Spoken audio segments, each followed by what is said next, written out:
The letter said only one thing: "Congratulations, you now own your home." Daniel Brooks smiled when he read it. 2 years later, that same sentence would be used to legally throw him out onto the street. Daniel was not greedy, he was not reckless, he was not chasing fast money. He was just tired of renting. Daniel lived in a growing city in Nevada, where rent increased every year, but salaries didn't. He worked full-time, paid bills on time, and avoided debt. Still, every month felt like survival instead of progress. Owning a home felt impossible. Banks wanted perfect credit. Down payments were too high. Interest rates kept climbing. That's why the letter felt like a miracle.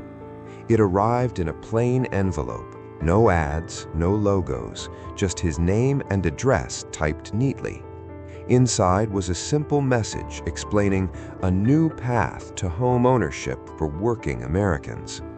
No bank loan, no mortgage, low upfront cost, monthly payments cheaper than rent. The letter explained that a private housing company helped people buy homes through a step-by-step ownership program. Buyers would move in immediately and gain full ownership over time. At the bottom was a sentence that stayed in Daniel's head: "Rent makes landlords rich. Ownership builds your future." Daniel called the number. A man named Paul answered. Calm voice, professional tone. Paul explained everything slowly, clearly, and patiently. He said the company bought land in developing areas and built simple homes. Buyers moved in right away and paid monthly installments directly to the company instead of a bank. Daniel asked the obvious question: "So do I own the house or not?" Paul answered carefully: "You will be the homeowner, but instead of a bank controlling the process, we do."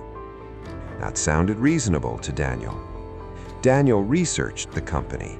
It was registered, it had a website, it had an office in a nearby city. The reviews were mixed, but not alarming. Some people complained about rules, others said it changed their lives. Daniel attended a presentation held in a rented office space. Around 40 people were there, all regular working people. No flashy promises, no pressure.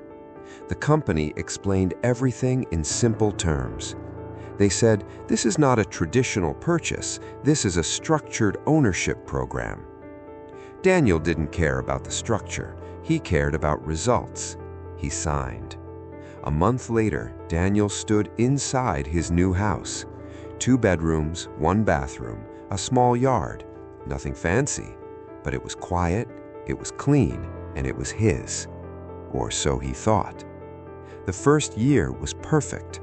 Monthly payments were lower than his old rent. No landlord, no inspections, no sudden rent hikes. The company sent emails now and then, but Daniel barely read them.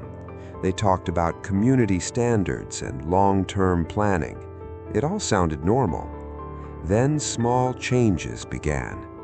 A new monthly fee appeared, labeled Property Management Adjustment. It wasn't much. Daniel paid it. A few months later, another fee appeared. This one was called a Development Contribution.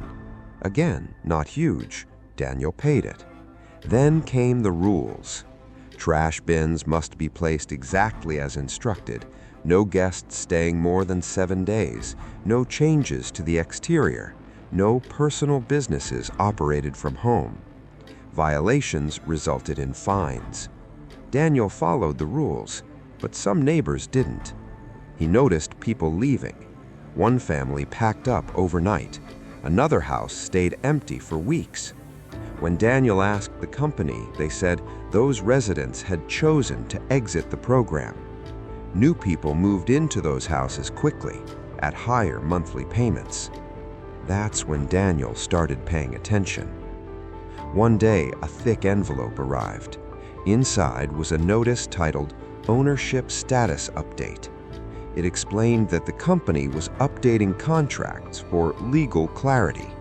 All homeowners were required to acknowledge the update or risk losing their ownership status. Daniel skimmed it. That was his biggest mistake. What the update actually did was simple. It redefined the word homeowner. Before, Daniel thought homeowner meant this house is mine unless I sell it. After the update, homeowner meant you are responsible for payments and rules, but we still own the land and can take the house back if you break our terms. The company didn't hide this. They buried it. Daniel signed by continuing payments. Months later, inspections started. Employees showed up with clipboards. They took photos. They noted small issues: a loose fence panel, a trash bin left out too long, a guest staying too many nights. Each issue came with a fine. The fines added up. Daniel paid them. Then the company announced a new requirement. All homeowners had to contribute to a community stability fund. This payment was large. Daniel couldn't afford it immediately.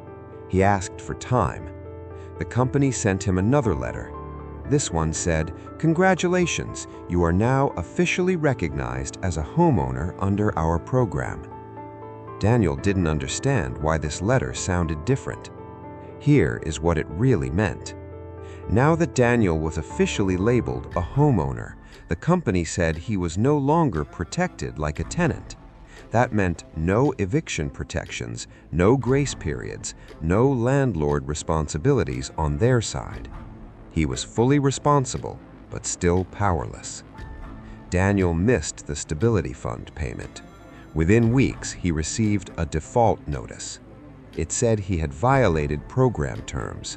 It said his ownership status was revoked. It gave him 30 days to leave.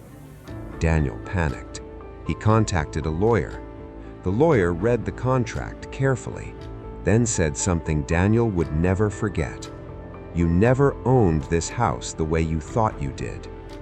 The company legally owned the land. They controlled the definition of ownership. They designed the system so failure was profitable. When someone defaulted, they took the house back. Then they placed a new buyer inside at higher payments. Daniel tried to fight. The lawyer said it would cost more than the house was worth. Daniel packed his life into boxes. On his last night in the house, he sat on the floor and read the first letter again. "Congratulations, you now own your home." He finally understood the truth. The sentence never meant security. It meant responsibility without power. The company still operates today. Different name, different states, same system. And somewhere right now, another letter is being opened. Another person is smiling, reading the same sentence, believing the same lie.